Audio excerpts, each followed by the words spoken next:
Hello aspirants, welcome back to my channel. तो आज बात करेंगे कुछ इंपॉर्टेंट पॉइंट्स के बारे में जो कि हिस्ट्री से रिलेटेड है। और ये जो पार्ट है वो सेकंड है, यानी कि इसका जो फर्स्ट पार्ट है वो ऑलरेडी अपलोड कर दिया है। तो ये जो सीरीज़ आएगी उसके अंदर सारे इंपॉर्टेंट पॉइंट्स है उस पर हम डिस्कशन करेंगे, ना ही कोई पर्टिकुलर टॉपिक पे। तो ये पार्ट 2 है और ये सारी एग्ज़ाम में काम आएगा। यूपीएससी है, स्टेट एग्ज़ाम है और एसएससी है। तो सारे जितने भी इंपॉर्टेंट पॉइंट्स है हम सारे यहाँ पे कवर करेंगे। 50 जितने वीडियो बनेंगे, तो हर एक वीडियो ज़रूर देखना क्योंकि इसमें से क्वेश्चन बनेंगे। So let's start and keep learning. तो सबसे पहले बात करते हैं महात्मा गांधी के बारे में। तो फाउंडेड और was involve in numerous organisations. Okay, तो महात्मा गांधी ने क्या किया, तो बहुत सी ऑर्गेनाइजेशन के साथ जुड़े हुए थे। ओके, और कुछ ऑर्गेनाइजेशन के फाउंडर भी थे। Focus on the social reforms, self sufficiency and India's independence. Okay, तो सोशल और पॉलिटिकल ऑर्गेनाइजेशन क्या थी उसके बारे में हम बात करें तो सबसे पहले है नटाल इंडियन कांग्रेस। ओके, तो 1894 में फाउंड किया गया इन साउथ अफ्रीका। ओके, तो यहाँ पे इंडिया हो सकता है एमसीक्यू में, लेकिन साउथ अफ्रीका आएगा। To fight against the discrimination against Indian. तो साउथ अफ्रीका में डिस्क्रिमिनेशन होता था, भेदभाव होता था इंडियंस के सामने, तब वहाँ पे ये ऑर्गेनाइजेशन फाउंड की गई। फिर है Sabarmati Ashram 1915, establish as a centre for the Indian freedom struggle and social reforms. Okay, तो ये सेकेंड पॉइंट है। All India home rule League. तो Gandhi was associated with this organisation. तो कौन सा, All India home rule League, जो कि आगे हम डिटेल्स में अच्छे से बात करेंगे। Indian National Congress, Gandhi was a member and become its president in 1924। तो आईएनसी के भी प्रेसिडेंट रह चुके हैं। तो यहाँ पे कैसा क्वेश्चन आएगा कि एग्जाम में ऊपर ऐसी कोई भी ऑर्गेनाइजेशन दी गई होगी और जो क्वेश्चन की पैटर्न होती है लाइक 1 और 2, 2 और 3, तो उसमें ऊपर स्टेटमेंट दिए होंगे। तो वहाँ पे ऐसे क्वेश्चन आ सकते हैं कि Gandhi was associated with this organization, yes और नो। ओके, तो आपको पता होना चाहिए कि हाँ, all India home rule league के साथ एसोसिएट थे। ओके, तो आगे बात करें तो आगे बात करते हैं तो organisations for the economic and rural development. Okay, आर्थिक और जो गांव में डेवलपमेंट चाहिए उस पर भी ऑर्गेनाइजेशन बनाई गई। ओके, तो उस पर बात करते हैं। तो सबसे पहले है Tolstoy farm. Okay, is self sufficient community in South Africa for a satyagraha training. तो एक टॉल्स्टॉय फार्म करके थी जो कि साउथ अफ्रीका में। फिर all India spinners association promoted the hand spinning of khadi and village industries. Okay, तो ये एक इम्पोर्टेंट पॉइंट है याद रखने के लिए।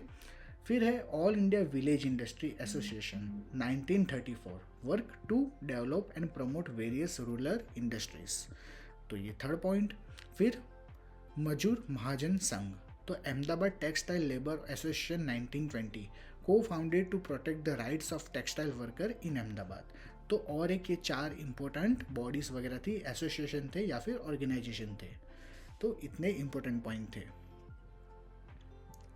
फिर organization for the social upliftment, तो all India Harijan Sevak Sangh founded to serve and work for the upliftment of the untouchable communities. तो ये स्पेशली अनटचेबल कम्युनिटीज के लिए ऑल इंडिया हरिजन सेवक संघ फाउंड किया गया था। Hindustani Talim Sangh and organization for the basic education के लिए था ये। फिर Sarva Seva Sangh, work for the welfare of all particularly in rural development and social justice. तो सर्व सेवा संघ ये भी एक इम्पोर्टेंट पॉइंट है। तो आगे बात करें तो Gopal Krishna Gokhale is widely regarded as the Mahatma Gandhi political guru. तो ये महात्मा गांधी के पॉलिटिकल गुरु थे, मेंटर थे। A liberal political leader and social reformer, Gokhale guided Gandhi on his return to India from South Africa and taught him about the Indian politics, the importance of non-violence and constitutional means for the achieving independence। तो एक गांधी जी को एक राह दिखाई कैसे independence मिलेगा हमें। Okay, और उनको पॉलिटिकल और सारे जो नीति नियम थे वो समझाए, इसलिए गांधी जी इनको अपने राजनीतिक गुरु मानता है। Mahatma Gandhi establish his first ashram in India in the Kochrab bungalow of his friend the barrister Jivanlal Desai. तो उनके घर पे उन्होंने अपना पहला क्या आश्रम बनाया उन्होंने अपना, जो कि कोचरब में था, बंगलो। ओके, तो ये है कोचरब आश्रम, ओके, ये मैंने पिक रखी हुई है उसकी। और ये है साबरमती आश्रम। तो Mahatma Gandhi transferred his ashram from Kochrab to the banks of the Sabarmati river on the June 17, 1917। Okay, date important नहीं है, लेकिन I am teaching so I have to put this. Okay, so Mahatma Gandhi transfer his ashram from Kochrab, तो कोचरब से साबरमती जो रिवर है उनके बैंक्स, यानी कि बैंक्स क्या होती है, तो कोई भी रिवर के पास वाली जगह उसको बैंक्स कहता है, तो वहाँ पे ट्रांसफ़र कर दिया था। तो ये है साबरमती आश्रम अहमदाबाद। फिर आगे बात करें तो गांधी जी लिव इन हृदय कुंज। ओके, जो साबरमती आश्रम था वहाँ पे एक जगह थी हृदय कुंज, एक घर था, तो वहाँ पे वो रहते थे, which was his home at the Sabarmati Ashram from 1980 to 1930। Kaka Saheb Kalelkar name the small cottage as a Hriday Kunj. तो काका साहेब कालेलकर जो थे उन्होंने ये हृदय कुंज नाम दिया। Rajkumar Shukla, a local peasant leader, okay, invited Mahatma Gandhi to Champaran to address the grievances of indigo farmer. तो किसने बुलाया था, तो राजकुमार शुक्ला ने बुलाया था महात्मा गांधी को चंपारण के लिए। He met Gandhi at the Lucknow session of the INC 1916, तब मिले थे, and persistently convince him to visit Champaran to investigate the oppressive condition under the Tinkathia system. Okay, तो वहाँ पे क्या था कि पीजन के सामने भेदभाव वगैरह हो रहा था, यानी कि कुछ टैक्स माफ़ी वगैरह नहीं थी। तो उस टाइम पे हुआ क्या कि ये जो राजकुमार शुक्ला थे उन्होंने गांधी जी को इन्वाइट किया ये प्रॉब्लम का सॉल्यूशन निकालने के लिए। तो यहाँ पे हम सिर्फ इम्पोर्टेंट पॉइंट की बात करेंगे, आगे आपको हिस्ट्री पढ़ना पड़ेगा अच्छे से। ओके, तो यहाँ पे हम एक रिवीजन पर्पस के लिए पढ़ रहे हैं, तो जस्ट शॉर्ट पॉइंट्स यहाँ पे हम रखेंगे। अब आगे बात करें तो Mahatma Gandhi first use as a hunger strike during the Ahmedabad mill strike in 1980 to support the textile worker. तो टेक्सटाइल वर्कर को सपोर्ट करने के लिए सबसे पहले हंगर स्ट्राइक गांधी जी ने कहाँ पे की थी, ऐसा क्वेश्चन आए तो Ahmedabad textile mill issue. Okay, तो अब बात करते हैं हंटर कमीशन के बारे में। तो 2 हंटर कमीशन आए थे। तो सबसे पहले अभी हम बात करें तो the Hunter commission was form in 1882, किसके द्वारा, तो viceroy lord Ripon, to review, क्या रिव्यू करना था, the progress of education in India and suggest reform. तो एक रिव्यू देना था कि एजुकेशन सिस्टम कैसा है इंडिया में, कैसा चल रहा है, और कुछ रिफॉर्म लाने थे। कैसे रिफॉर्म, तो particularly concerning the failed implementation of the 1854 Wood dispatch. तो वुड डिस्पैच पे एक अलग पूरा टॉपिक है, वो आगे हम पढ़ेंगे, लेकिन इसके अंदर क्या हुआ था, फेल्ड इम्प्लीमेंटेशन हुआ था, यानी कि कुछ गलतियाँ हुई थी वुड डिस्पैच में, तो उसमें सुधारा वधारा करने के लिए ये सब चीज़ें की गई थी, उसके लिए ये हंटर कमीशन आया था। तो सबसे पहला हंटर कमीशन इस पर्पज से आया था। तो आगे अब सेकंड हंटर कमीशन की अगर हम बात करें तो द जलियांवाला बाग मैसेकर जो हुआ था, promoted the second separate Hunter commission in 1990 to investigate the incident. तो ये जो इंसिडेंट हुआ था उसमें इन्वेस्टिगेट करने के लिए सेकंड हंटर कमीशन आया था। ओके, यहाँ पे मैंने पूरा मैप बनाया है। ये the Hunter commission, Indian education commission सबसे पहला। सेकंड है डिसऑर्डर इंक्वायरी कमेटी, यानी कि जो फर्स्ट था उसमें क्या है, it was form in 1882 to review and suggest the change to the education system specially primary education. Okay, और सेकंड वाला कौन सा था, it was created in 1990 to investigate the Jallianwala Bagh massacre. तो ये 2 इंपॉर्टेंट पॉइंट है, मेंस में भी ऐसे आप मैप बना सकते हो अगर हंटर कमीशन में कोई क्वेश्चन बनता है तो। आगे बात करें तो वो है Khilafat committee. The Khilafat committee was form in Bombay in early 1990 by prominent Muslim leader like Mohammad Ali Jauhar and his brother Shaukat Ali. तो इन दोनों के द्वारा खिलाफत मूवमेंट जो है वो स्टार्ट किया गया था, जो कि प्रोमिनेंट मुस्लिम लीडर्स थे। They come together to protest the British government treatment of the Ottoman caliphate after World War 1। तो वर्ल्ड वॉर 1 में एक चीज़ हुई थी, तो वो चीज़ क्या थी, तो अभी मैं शॉर्ट में आपको कहूँ तो वहाँ के जो कोई राजा थे उन्हें अपनी गद्दी से हटा दिया गया था। ओके, जो कि जो कही जाता है, तो उनके अगेंस्ट ये चीज़ की गई थी खिलाफत मूवमेंट, और इसमें काफ़ी ज़्यादा हिंदू भी जुड़े हुए थे। अब बात करें the English language weekly newspaper, okay, the comrade was founded and published by the prominent Indian Muslim leader and journalist Maulana Mohammad Ali Johar. Okay, तो कॉमरेड जो एक वीकली न्यूज़पेपर था वो इनके द्वारा पब्लिश किया गया था। It was first publish on January 14, 1911 from Calcutta. तो कहाँ पे था? तो कलकत्ता में किया गया था वीकली न्यूज़पेपर कॉमरेड।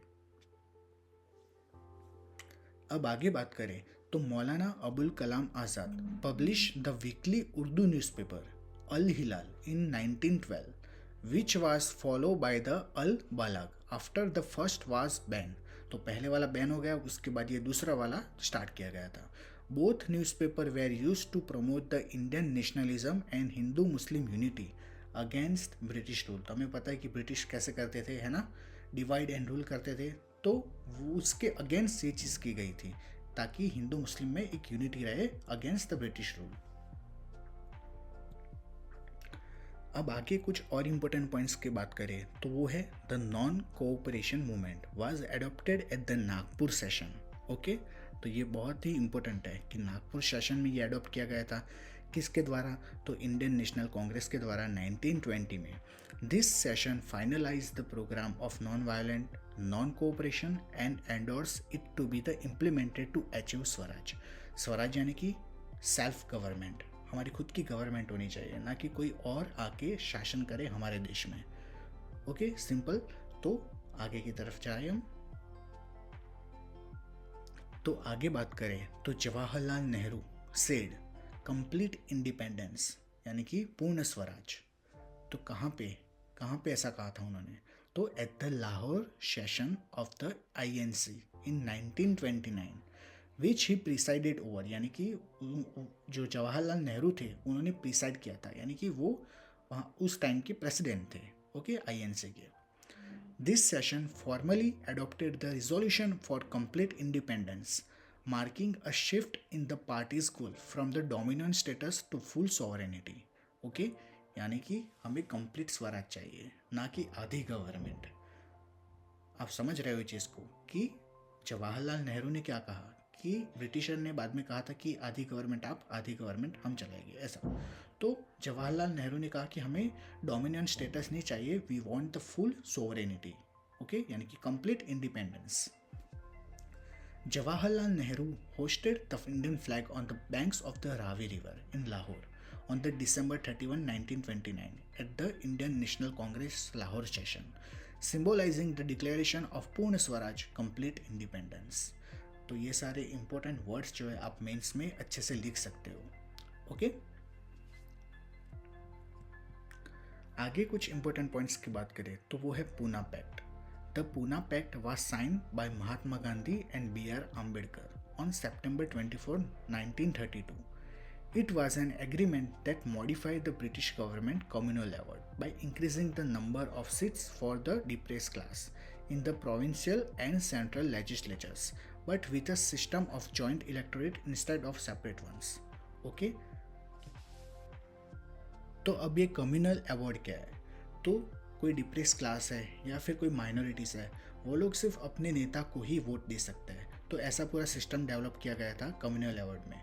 लेकिन इसके अगेंस्ट पूना पैक्ट साइन हुआ 2 पर्सन के बीच में, और ये माना गया कि इनको यानी कि डिप्रेस क्लास को अब ज़्यादा नंबर्स दिए जाएंगे in a provincial and central legislature में, और इसके द्वारा जो सेपरेट इलेक्टोरेट है वो नहीं होगा, यानी कि जॉइंट इलेक्टोरेट ही होगा, लेकिन इनके नंबर्स जो थे सीट्स के वो बढ़ाए गए थे। तो इतनी चीज़ थी। अब बात करते हैं अखिल भारतीय हरिजन संघ। तो अखिल Bharatiya Harijan Sangh is a non profit organization founded to eradicate the untouchability in India. Okay, simple, working for Harijan or Dalit people and uplifting scheduled caste of India. At the time, industrialist Ghanshyam Das Birla was its founding president with Amritlal Thakkar as a secretary. Okay, यानी कि इसके जो founding president कौन थे, ऐसा question आया तो घनश्याम दास बिरला लेकिन फाउंडेड किसने किया, तो महात्मा गांधी आएगा। तो दोनों में डिफरेंस है काफ़ी ज़्यादा। ओके, तो ये था अखिल भारतीय हरिजन संघ। सो वीडियो अच्छा लगे तो सब्सक्राइब करना, शेयर करना, कमेंट करना। इसका जो थर्ड पार्ट है वो जल्द आएगा। So keep learning and keep enjoying. So thanks for watching and must subscribe my channel.